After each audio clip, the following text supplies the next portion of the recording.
Salutations mes chers, je suis Crayon du service magnétique. Ceci est le 4e et dernier message qui discutera des visages de la peur. Encore une fois, laissez-moi dire que je suis conscient que ceci est donné aujourd'hui, pour ceux qui font partie du cercle du 12, une adhésion fermée à laquelle vous avez choisi de participer. Mais le message lui-même est disponible plus tard pour tous ceux qui souhaitent l'entendre.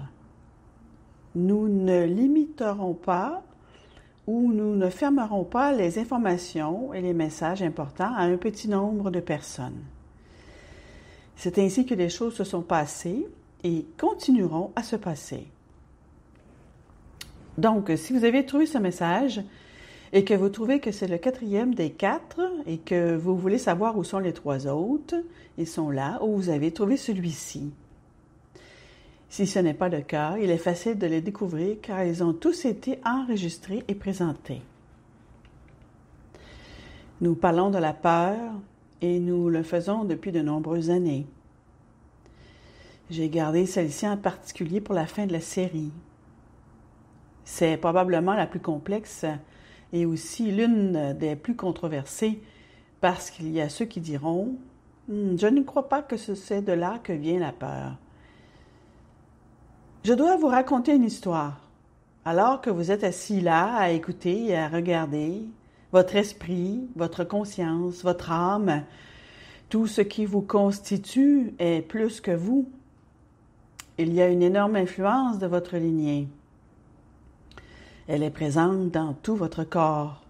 Si vous le regardez uniquement du point de vue chimique, vous avez ce que les scientifiques appellent l'héritage.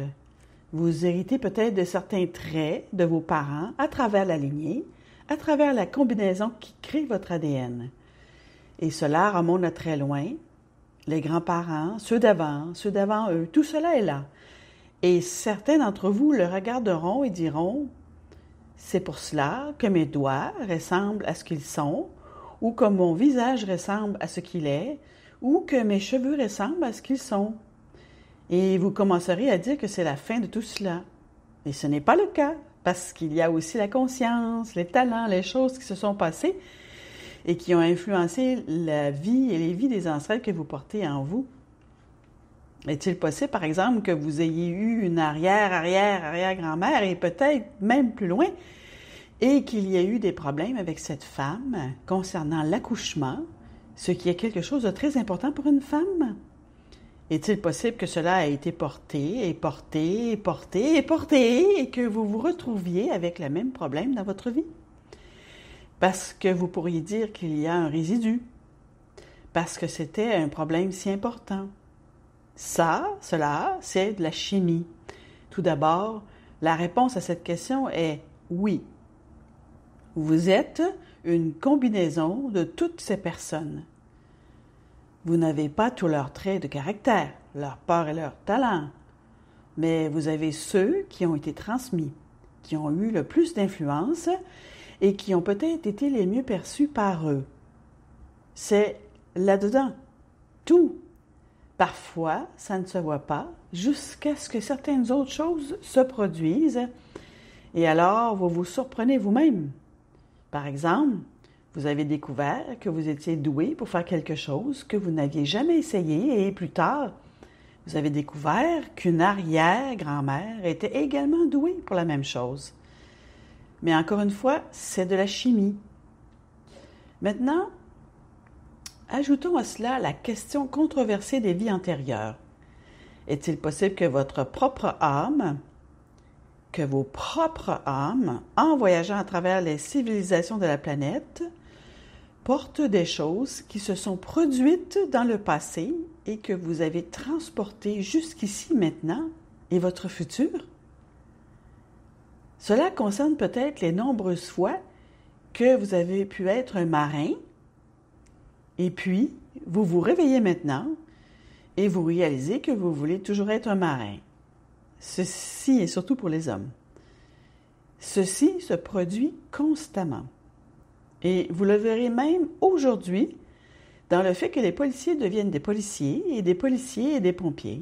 Et ils vivent même ensemble et vous direz, Mon père l'a fait, alors je le fais aussi. Et si c'était ancré en vous dans des vies antérieures, parce qu'il y a 2 ou 3 vies, vous le faisiez comme ça. Et donc, c'était absolument naturel pour vous. Maintenant, c'est quelque chose que vous voulez faire parce que vous vous dites que c'est dans votre sang. Mais si c'était dans votre passé, tournez cet angle. Et si vous avez eu une noyade dans votre vie immédiate, antérieure, et qu'aujourd'hui, vous ne voulez même pas être près de l'eau, mes chers, ce sont des peurs basées sur le passé. Ces peurs sont exceptionnellement réelles. Elles vous empêchent de faire des choses que vous pourriez vraiment vouloir faire. Et ces choses qu'elles vous empêchent de faire peuvent être des choses merveilleuses. Parfois, vous êtes empêché d'avoir un partenariat qui fonctionne parce qu'à un moment donné, dans une vie passée, vous avez appris quelque chose qui est un processus ou un attribut que vous portez en vous et qui rend le partenariat difficile. Il y en a qui ont décidé d'avoir une centaine d'enfants parce que c'est tout ce qu'ils ont toujours voulu avoir. C'est peut-être parce que dans 2 ou 3 dernières vies, ils n'ont pas pu en avoir. Peut-être que vous arrivez et dites « Je ne veux vraiment pas d'enfants ». Et peut-être en avez-vous eu beaucoup dans vos vies antérieures. Donc, vous voyez, il n'y a pas que la peur, mais il y a des influences. Mais les peurs et le visage de la peur, celui dont nous parlons maintenant, est celui qui serait la peur de vos expériences passées, les vôtres ou celles de vos ancêtres qui sont transportées dans votre propre psyché aujourd'hui. Nous avons parlé de cela dans les messages précédents. Et vous pourriez dire, très bien, je sais que c'est vrai, je ne sais pas quelles sont mes peurs, mais en rétrospective, tu as raison, Crayon, parce qu'il y a des choses que j'ai peur de faire. Je n'aime pas la confrontation. Ah, mais il y en a d'autres d'ailleurs qui adorent ça. Vous pourriez dire, il y a certains types de choses que je ferai et que je ne ferai pas. Et vous dites, je n'ai jamais compris quelle était cette hésitation. Eh bien, voilà pourquoi. Ce sont ce qu'on pourrait appeler des empreintes du passé. Ce que je veux vous dire, c'est que vous en avez toutes et tous. Je veux encore une fois diversifier ce que je vous dis. Si vous êtes une mère et que vous avez plus d'un enfant, surtout s'ils sont du même sexe, disons que vous avez 2 garçons de parents identiques, peut-être même qu'ils sont proches de vous, la même mère et le même père. Les 2 garçons sont peut-être proches en âge et ils sont très différents. Et vous pourriez dire, mais comment est-ce possible? L'un a peur de son ombre et l'autre est un battant, un gagnant. Et si vous vous dites, ils sont issus du même patrimoine génétique, mon mari et moi. Mes chers, vous jetez un coup d'œil à la variété des empreintes des ancêtres et de leur propre vie passée. Ils essaient maintenant de compenser certaines choses qui ne se sont pas produites ou de se détendre pour certaines choses qu'ils ont faites auparavant. Ils apprennent encore. C'est, je dirais, un catalyseur pour vous permettre de comprendre certaines des peurs que vous avez et qui ne sont pas compréhensibles autrement. Je l'ai déjà dit, je le répète, chaque empreinte que vous avez comme celle-ci, basée sur votre ascendance, sur votre vie passée ou sur votre lignée, chacune d'entre elles est réinscriptible, réécrivable, changeable. Il n'y a rien de gravé dans la pierre. C'est simplement un point de départ. Juste un point de départ. C'est une invitation pour vous à découvrir ce qu'elles sont, à les analyser pour ce qu'elles sont et ensuite à les changer. Et pas seulement cela. C'est une plateforme pour vous éveiller à des choses que vous ne saviez pas que vous aviez. Mon partenaire, âgé d'une quarantaine d'années, a découvert ce qui est aujourd'hui crayon. Mon partenaire n'avait aucune expérience de l'art oratoire. Il avait peur des foules. Il ne voulait pas nécessairement monter sur scène. L'homme avait peur, et la peur est acceptée comme beaucoup d'entre vous qui ne veulent pas parler en public lorsque tous les regards sont braqués sur vous.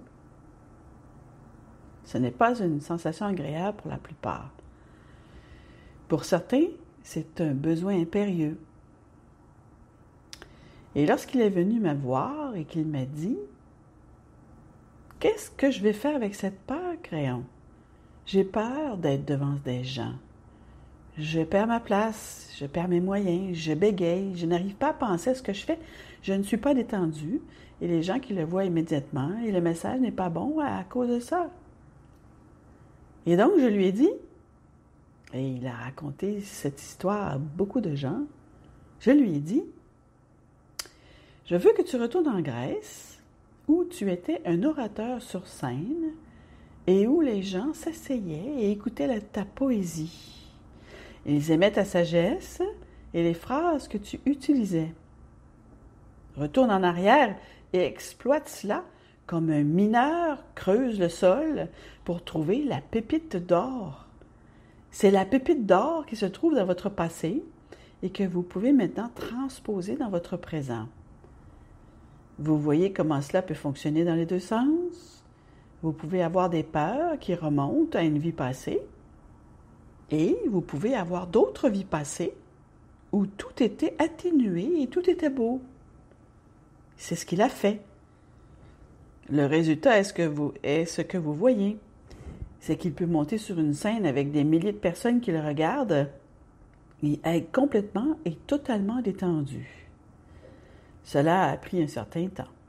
Mais chaque fois qu'il est sorti, il a dit « Je suis l'orateur ». Et puis il est monté sur scène. C'était lui, il ne faisait pas semblant, il ne jouait pas un rôle, parce que cela lui appartenait. Toutes les choses que vous avez vécues dans votre vie antérieure sont toujours vous, d'une certaine manière.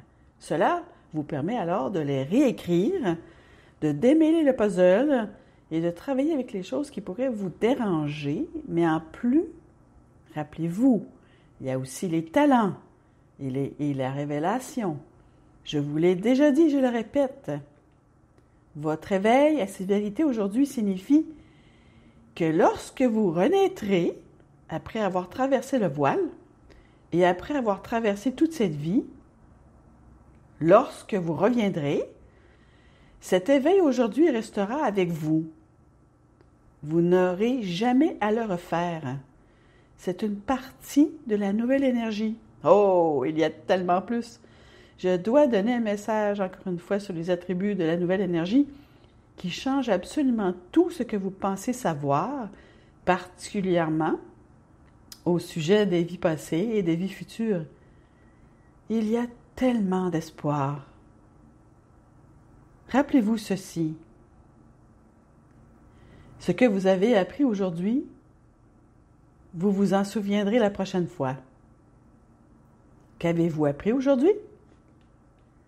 Ne craignez pas le passé.